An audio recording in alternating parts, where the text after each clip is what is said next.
Ay, ay, ay.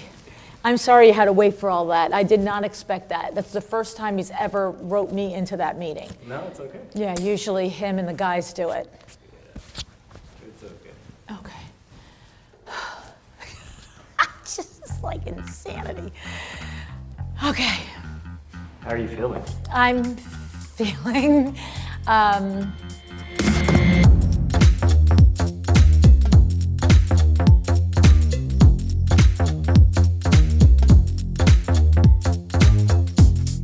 I rarely consciously build in downtime. I just don't often need it. I can power through. How are you? So good to see you. This is Jude Charles. Hi, good to meet you. Jenny teaches at Lou University. Yes.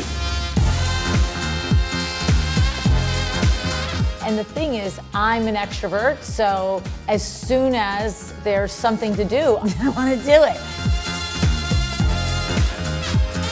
I have to say, you were one of the first people that encouraged me to start my own business, and I've never looked back. You know Don? Yeah. I just met him. Yeah, we just had the He's tour been on the here. show.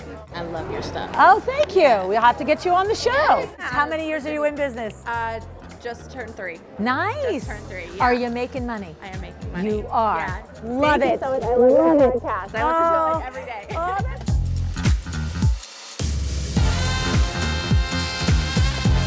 I started the new podcast this week, Window Treatments for Profit. How exciting. Yes, and so Hartman and Forbes might want to reach their target audience right there. Yes, I have an unusually high capacity for risk, for activity, for all of it. But when it's a 10-day trip like this, there should have been some downtime built in.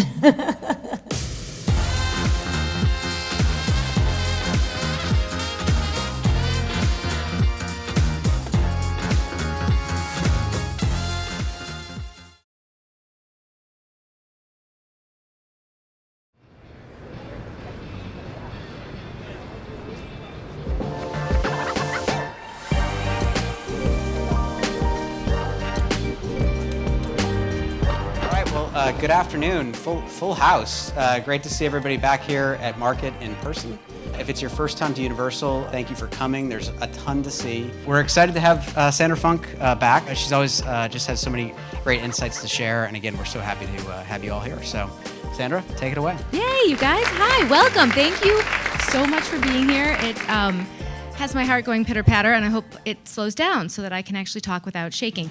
So we are at the International Home Furnishings Market in High Point, North Carolina, and it's also called Disneyland for interior designers. I am Sandra Funk. We're going to do the 6 pillars to building a 7-figure luxury design firm, and I'm going to pull back the curtain on how I bootstrapped my firm from an idea I had in my basement to a boutique luxury firm with incredible clients and an incredible team.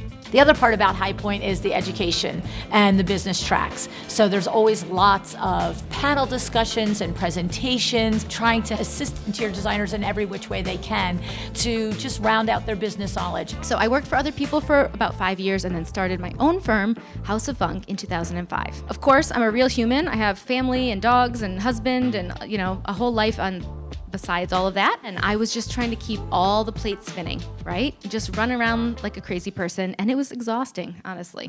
I showed up to High Point because there are 2 reasons. One is the personal fun, and the other is the business side, right? So the personal fun, there's no question. You wait 6 months to see your friends. Luann and I hit it off. So our pre-call went like an hour and a half. We didn't record, but I was like, I love you. She's like, I love you too. I'm like, girl, we got to talk more. Let's do a mastermind. But we, became industry friends and somebody who really have mutual respect for each other. You want to see them and you want to have fun with them and you want to spend time with them and you want to support them when they're doing their things. How many times, when I would do a presentation, I'd be like, is anybody going to come? Like, oh my gosh. And then the seats fill up and you see the faces and they smile at you and you're like, yes. And so I wanted to make sure that I do that for the people that I've come to learn and love and respect through the podcast over the years. And then I hit my business rock bottom. You may see Lou here in the audience, one of my greatest mentors. She knows because she was with me. But I'll tell you more about how that went down, but it involves me in a small ball under my desk, just totally like bottom. Like I'm out or I'm gonna fix this. You know, there is a lot of business that happens here. Interior designers come and they get to find out about new vendors. They get to meet the representatives from companies that they've been ordering through and create relationships with the representatives and the owners of the companies. They also get to sit test, is what the designers call it, for the different furniture that they want to go back and sell to their clients. And they get to look at the different categories, you know, low, middle, high, so that when they're putting their projects together, they can really know what the quality of the furniture is. You can get 100,000 interior designers from all over the world descending for this like truncated 6 or 7 day period. And that's why it's called Disneyland for interior designers. It's a very special experience being here with people that you look forward to seeing twice a year. We were introduced to Luann from IDS, so Interior Design Society, and they let me know like, hey, listen, there's this podcaster I really like for you guys to listen to, and we would like to do an event in your showroom. We often do events with interior designers because that's our way of knowing what it is that they want. We listened to a couple of episodes before it was automatic. You know, some people have it as background. And her podcast isn't the type of podcast you listen to. I want to have my attention. I want you to have my full attention when I'm listening to that podcast. And that's what we loved about it. And then to see it in person, we had the event here and it was the biggest event that we've had in our showroom. People were spilled out. We did not have enough chairs. We did not have enough standing space for it. And the way that they were hanging on her every word, like we were so impressed with it. To see how the same people that listen to her podcast and to see how it translates so well in person, that's also a gift as well. So everyone's not able to captivate people in that way, and she was able to do that. And that's something that you can't deny seeing right away.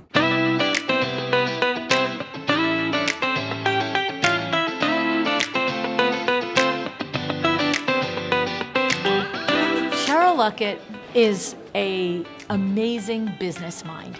Some people are a sucker for blue eyes or big butts or whatever. I'm a sucker for a smart brain. It's like, if you want a smart brain, I like, I remember when first time we interviewed her on the show, she talked about her Project 36. So I made the decision and then I put a time frame on it. Because I know me, I'm extremely goal oriented. I want to check it off the list. So I said, what is realistic for me to feel confident, for me to feel like I've got enough experience, where I've established a brand presence, a demand, all of those things. And I said, I think 36 months from today, 3 years. So I literally gave it a title. I called it Project 36. Wow. It was like code for I'm breaking out of this corporate jungle. I love it. She went to a design conference when she was still working full-time in corporate because she knew she wanted to be an interior designer. And so here she was gathering information and learning and understanding the business and the industry. And then she created Project 36, which was a 36-month plan for stepping across from her successful corporate career. She wasn't just phoning it in. She was highly successful, very high on the ladder. But how am I gonna step across? And when she laid that thing out, I was like, that is a heck of a smart lady. But this was the thing about Cheryl's brilliance. It wasn't like, okay, now I'm in business. Then she planned out the next year. What am I gonna accomplish in this year? What are my goals? I would like to have a product line. I would like to design furniture. I want this many clients in a pipeline. I want this, amount of gross revenue. And 2 years later, she had her first furniture line. Another 2 years later, she has another line. I always say you have to be prepared to be lucky. So you have to do lots of things so that all of a sudden it's lucky, but it's not really luck, right? It's doing all those things and then the serendipity of the relationships you've created or some random thing that you've said that caught somebody's ear or eye or something like that. I just admire how intentional she is, and of course the furniture and the product that she just created for Wildwood it's stunning. I mean, it's stunning, and I'm just so happy for her. The very first time that I ever spoke with you, it just really struck me. You were literally, like you just said, it was like intentional planning. We're not throwing spaghetti at a wall. We're not going to see if it works. Nope. Planning it all out and watching your career from 2016 till now, 2022, you just keep reaching new heights and you just keep setting new bars and hopping over them. And now tell us about this collection with Wildwood. So I literally remember coming to market the first time in April 2015, walking through these doors and feeling completely overwhelmed and intimidated and, you know, thinking, oh, well, maybe one day I'll get to source these lamps for my clients. You'll get to source them. I'll get to source these lamps for my clients. And, you know, this was totally aspirational at that point. But, you know, one thing led to another, and then I became a customer, and then I became one of their kind of influencers. And one day I posted on social media about the power of lighting and how when I was a kid, I used to be tasked with cleaning the living room, and I would turn off all the overhead lights and turn on the lamps. And even as a kid, I knew that made it feel warm and cozy. And that resonated with them. They were following me on social media. And so they reached out and they said, you know, we were trying to figure out some designers that we could collaborate with. And they said, we'd love for you to do a collection. And I'm like, wait, what? End of Project 36 was December 31st, 2016. And it's just surreal. This is so surreal to be standing here with my name on the windows at Wildwood. You know, several years after that, it's crazy. I remember thinking, there are two ways to do that. You can just jump, or you can plan. And you have to know who you are, what your tolerance is. And it was funny because Nate Berkus was on the show, was miserable where he was working, couldn't stand it, was dragging himself in every single week. And finally, he said to us on the show, he said, you know what? I'm making $750 a week here. All I have to do is make $750 a week. It can't be worse than this. So he literally quit and went into business the next day. And that's another layer of Cheryl's brilliance, is she understood who she was. Look, 800 interviews. And I do a lot of talking with them off air, before and after, and then I meet them in real life at High Point or whatever it might be. And there's two things that happen in the conversations. One is somebody is literally teaching me something, and I'm like, whoa, I'm in business 40 years and I just learned something, and that is so cool. And then other things are where somebody's teaching something and I'm remembering when we learned that lesson at Window Works, you know, and I'm like, yeah, that was a hard one. It's really about the guests she brings on the show. As somebody who needs to stay connected to the industry at a higher level, I listen to it so I know what she finds important in the industry by which guests she's bringing on. Part of the secret sauce of the show is that having that perspective of actually having run a business.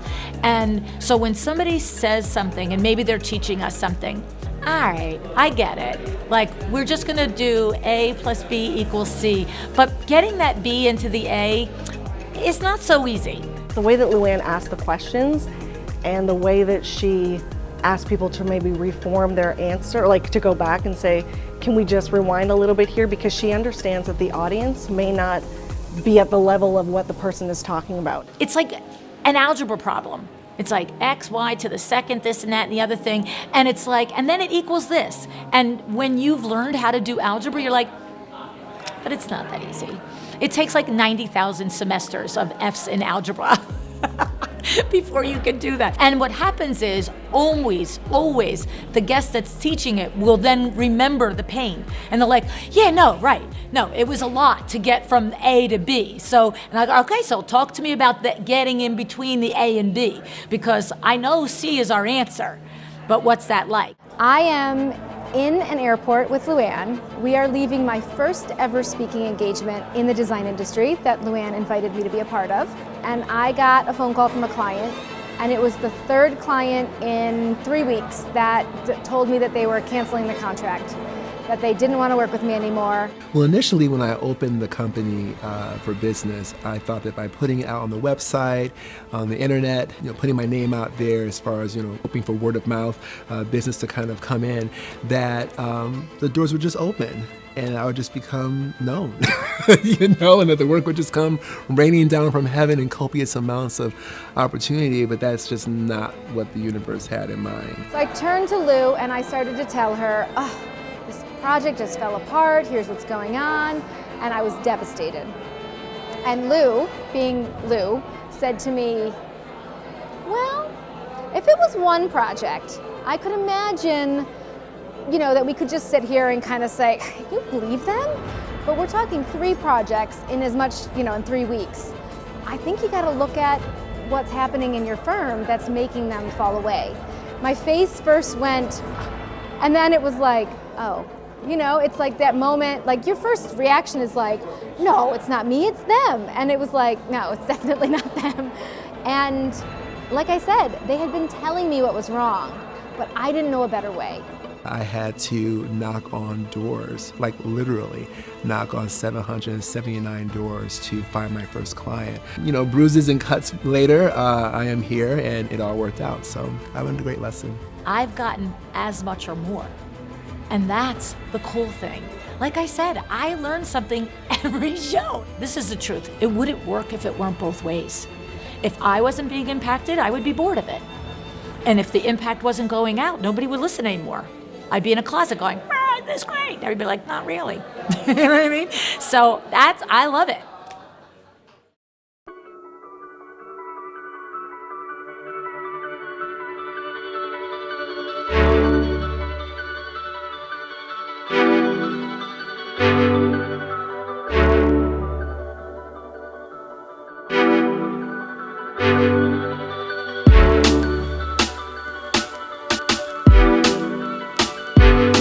Hi, my name is Luann Nigara. How are you guys? Good morning. How is everybody? My husband, myself, and our cousin Bill have owned Window Works for 40 years this year. It's a custom window treatment awning retailer in New Jersey.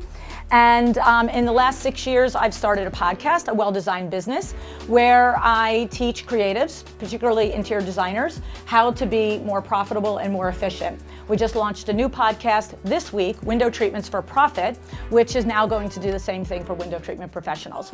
So all of that is just to say, I've been around the block a few times. I've had a few negotiations, and they haven't all been with my husband. Some have actually been with customers, okay? However, that is the best practice for negotiation.